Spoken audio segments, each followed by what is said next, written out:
Hi, everyone. Welcome to the Apartment Department, a podcast for multifamily marketers by multifamily marketers. I'm here with my co-host, Chris Johnson, and today we are going to talk about a KPI that aligns marketers and operations, and that is online reputation. And we know online reputation gets talked about a lot, but something that Chris and I have been talking about recently is the idea that online reputation is typically a marketing KPI. We track it, we report on it, but at least in my case, I haven't always been good about relaying to the operations side why online reputation scores are so important. And so today we wanted to talk about why they're so important, some strategies that we've used to discuss online reputation in terms of kind of how it impacts NOI, resident retention, et cetera, with operations. And then Chris is going to talk about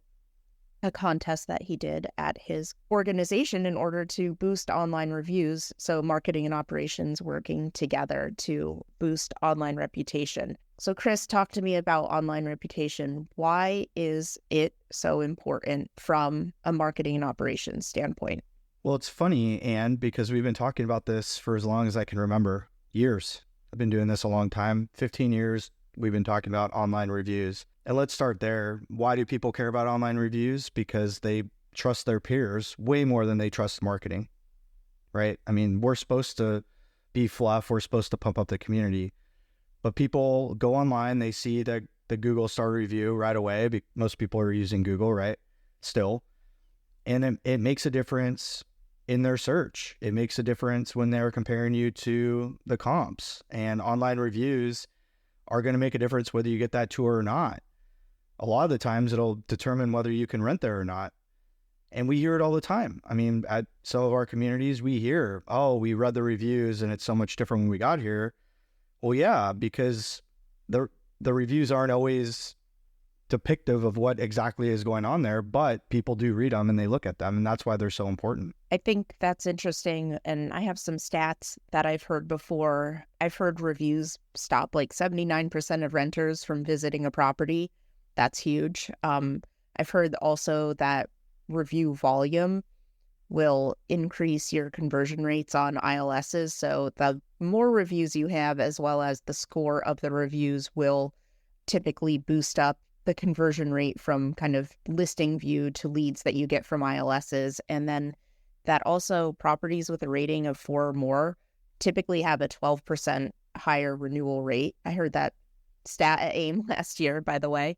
And so, when we think about not only reviews impact not only how residents feel about, prospects feel about wanting to visit an apartment, but we also have actual data to show that it impacts lead volume and it impacts walk-in traffic if we have low online ratings. Not only that, Ann, but you have to think about right now, our market, at least in Dallas, I'll just talk about Dallas specifically, market's a little bit softer. So you're fighting for every piece of traffic. And you would say back, when the market's great and things are booming, if you have great reviews, you're going to be able to make, 3 to 7% more than your competitor just in rent alone, because people are going to pay a little bit more to live somewhere where they feel comfortable and you have those reviews. Well, now I'm going to flip it and say that's going to get you 1 or 2 more leases versus your competitor just from the review alone in a soft market, because everybody's competing for that same person. So they're just, it's amplified. It's just so much more important today than it ever has been because of how technology works. I think that's interesting. And, again, we've always known that. And as I said before, I've not always done a good job of sharing that information with operations. We've always just said, best practice here, have a review of, or have a rating of 4 or higher. We kind of ask that the properties at our company, the properties are responsible for generating their own reviews. So we're monitoring them, but we're asking them to get the reviews. And of course, they're providing the service that, determine the content of the reviews. But we had a misalignment where we weren't explaining to operations why these numbers were so important. And so we recently shifted how we talk about reviews to operations, where we're meeting with our VPs on a monthly basis to look at marketing and operations KPIs, things like lead numbers, lease numbers, conversion rates, average days vacant, etc. But one of the KPIs that we're showing now is the online review. And we're able to articulate now, look, your property that has a lower online review, it's also performing less well in these other areas. It has a lower conversion rate typically from lead to lease, unless the rent is so cheap that, people are just, obviously there's other factors. We're sometimes able to show that their average monthly rent is kind of on par with the benchmark, where in properties that have higher online ratings, like you just said, we're able to charge higher rent. And so having those conversations has really shifted why it's important to have a high online rating. And I've really loved being able to, I hated just sending out the monthly reports. Hey, your online rating's low, and then nothing would happen. And there was kind of frustration, but now we're having a conversation together. Do you find that you have a similar approach in your organization? Well, we've been talking about this a lot internally lately because it is so important and everybody's on board. We all know how important online reviews are, and we just hired a new RVP, and she's great, and that's one of the focuses she's putting on the team. And of course, you know me, Ann, I love contests. So in June, in June or July, we're going to do another contest for reviews, but we are doing some spot contests. And when I talk about contests, this is some feedback I heard at AIM from some people that I spoke to, and they think that contests can go either way because people cheated to get the reward. Well, at the contest that I run, we don't do necessarily a monetary reward for them so that they can cheat the system. We give them lunch. Maybe we come and work the office and let the whole team take a break for 2 hours, whatever it may be. But it's not always, here's $50 or here's $100. Sometimes we just do a nice lunch for the office and they love it. And that's their motivation because they know that corporate's going to come through for them, and we make it fun. So I love contests, and I think there's some different ways we can do contests, and reviews is one of those, because a lot of the times you're going to get the positive reviews if you ask. You don't have to give anything away to the people. You can just ask the ones that are happy. As we all know, if you have a negative experience, you're definitely more likely to go leave a review. But if you have a positive experience, you just need to be asked.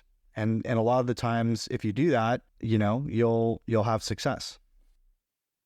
Yeah, that reminds me, not about online reviews, but years and years ago, I worked at Banana Republic, and we, as a cashier, you had a goal of how many credit cards you could open, and they gave you a little monetary kickback. It was minimal, but basically that was the whole concept. Every person that comes up to the cash register, ask them if they want to open a credit card or not, because you're not going to open them if you don't ask people. And a lot of times I would see people be like embarrassed or whatever to ask, but if you kind of made it part of your routine, it was actually surprising how many people, there were always discounts or something, open a credit card, get 20% off, something like that. But regardless, if you asked, you weren't going to open them if you didn't ask. And so I think that that's exactly right with online reviews.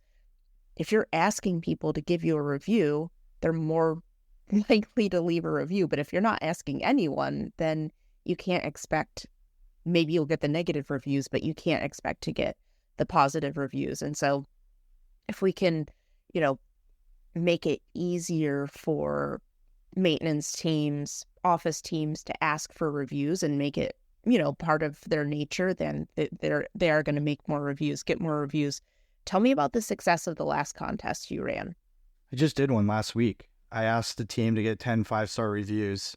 And the reason why was, if you compared us to the market, we were on the lower side with our review score, and we need leases right now. And I know that first impression, as we all know, you only get one first impression. You get the first impression digitally, and you get the first impression when they walk on site, and both are as important, equally important. And so I asked the team, get 10 5-star reviews in a week and I'll buy you lunch. And that was it. And they got 15. And so I bought them lunch from wherever they wanted. I think they wanted tacos. And now they have an internal goal to get 30 within the next couple of weeks. And if they do that, then we're going to do something else for them. But that was their own goal that they did once we set the goal for them at corporate. And those 10-star reviews raise their review score by 0.2, which is a lot. So we went from, and so now we're at least above some of the competitors. We're not at the low end anymore. We're kind of in the middle. And if they meet their goal of 30, then we're going to be towards the top. And that's exactly why you run the contest. And that's exactly why the reviews become so important, is because those 10-star wipe out, some of those 1 stars or 2 stars that we may have gotten. And we go from there. The other thing that we run into with reviews, at least at my company and yours too, if you're a transactor and you're buying communities, well, they've already been around for a while, and they're and the last management company may not have taken care of the residents. So you have to battle that front as well when you come in and really make a difference as the new management company, to show them why we're going to be different. And that's a great opportunity. Start fixing the issues that they had with maintenance requests, start making the property look good, take care of the deferred maintenance. And all of a sudden the residents take notice and they want to get on there and talk about it. The new management company's killing it, right? So that's another thing that we try to do when we take something over.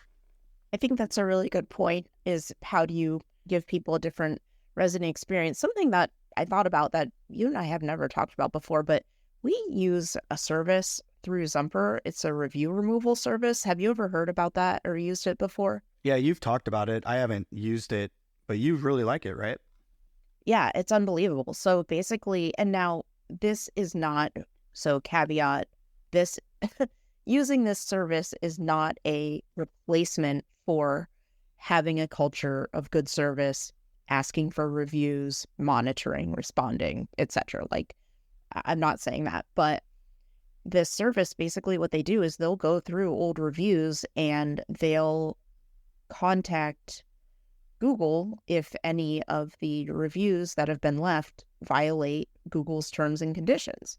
And so they're actively on your behalf contacting Google and asking for not all reviews to be removed, but certain reviews to get removed. And I'm not going to be able to quote the increase that we've seen at certain communities in terms of the rating, but we have seen a difference. And that just builds a foundation for us to continue building on the reputation and the great service we have, because a lot of times, you're right, we're taking over properties and the reviews that are on there no longer relate to the business. On the other hand, a review from 10 years ago is not a reflection of the current business, right? That, just like people change over time, service and locations change over time. And so they're kind of utilizing their best judgment to make sure that the reviews that are on your listing are reflective of the business as it is now and not how it used to be. So we love that service. It just gives it the reputation a jump start in order to be able to come in and, lay the foundation to be able to showcase the property and how wonderful it is today. So we've really used it. We've really enjoyed using it. And it's short contracts. It's like 6-month contracts. So again, it's not a long-term solution. It's really just to make sure that the reviews are reflecting the property as it is. Now, something else that I've not talked to you about before, but we did actually run a contest. So we have district offices. We have like 7 district offices that also have Google listings, and some of the reviews for those offices weren't very good because we weren't actively focused on reputation for those locations. And so we did, at the beginning of this year, we ran a contest. We asked the associates at those district offices to start asking for reviews, and they would get, the person who had the most name mentioned in reviews, they were eligible for a prize. And so we saw that as a great way to jumpstart, again, this culture of asking for reviews and getting people excited about the service that they're providing and being able to brag about the great things that they're doing. So we did see an increase in our star ratings at those locations, and that was really a brand building exercise for us. That's awesome. Do you want to talk about, Anne, some of the notes that you saw and how you've looked at search with reviews and how important they've become even on ILSs? Yes, that is a very good point. Thank you, because you talked about in a soft market being able to get 1 or 2 more leases than you would when you have a high online rating. And so that leads into a couple things that I've noticed. So first, ILSs now have filters that include being able to look at properties with certain star locations. So for example, one ILS has a filter where you can choose 4 or 5-star ratings only. So a prospective renter could go to an ILS, use this filter and say, I only want to see properties with 5-star reviews. So all of a sudden, if you don't have 5 stars on that ILS, then you're paying a flat rate, but you're automatically kicked out of that results page. And so, oh my goodness, like you don't want that to happen. So for me, that's one reason why having a high rating, not only on Google, but you also have to look at these other channels that are actively having renters and prospects leave reviews, because you could basically be spending money on an ILS and then not even getting visibility on the ILS. So that's one. And then two, I love how you talked about kind of looking at the competitive landscape for each of your properties and doing a search and seeing what exactly is coming up. I saw an example recently where I searched for apartments under $1,000. So I was qualifying the search with a rent, kind of a rent range. And I had 3 search results come up. One of the properties had a 3-star rating. The other 2 had a 4.7 and a 4.5. So, as I put myself in prospect shoes, even though, the goal is to be number 1 in the map listings, right? Like you've won everything. Map listings are our second highest traffic driver to our property website. So to win in the Google local listings is huge. But in this case, the property that was winning only had a 3-star review. So it kind of negates their top position, kind of that coveted spot, because a prospect's going to look at that and then say, but wait, I could live at a property that has a 4.7 or a 4.5 star rating and review. Well, I'm going to choose one of those instead. So that, from a pure volume traffic lead standpoint, it is absolutely imperative that we as marketing teams are looking at ratings, that we're sharing that information with our operations team and making it easy for operations to feel comfortable and motivated to get those reviews so that they can increase traffic at their properties. And it's a win for everyone. 100%. It's the first thing you see now in Google when you get down to the listing, right? And of course you want to win on the map and all the other things, but it's everywhere. And I'm not implying by any means that we need to game the system. I think at our communities, there's a lot of people that love living there. There's a lot of people that renew, and we need to capture those folks. So a lot of the times, we put QR codes on our business cards, and we do it for our maintenance teams as well. So when they have a good experience, we make it easy. They can scan the QR code and leave a review if they've had that exceptional experience that we know we can provide. But I don't think reviews are ever going to go away, at least not for the near term. Technology changes all the time. Nothing has changed on reviews, period. They're just as important as they were 15 years ago. And I think they'll be important moving forward because that's how people search. Although I think we're going to have to figure it out because some people are changing the way they search. I did hear in one of the sessions at AIM that the speaker asked his daughter to look a car up for images, and she didn't use Google. She used TikTok.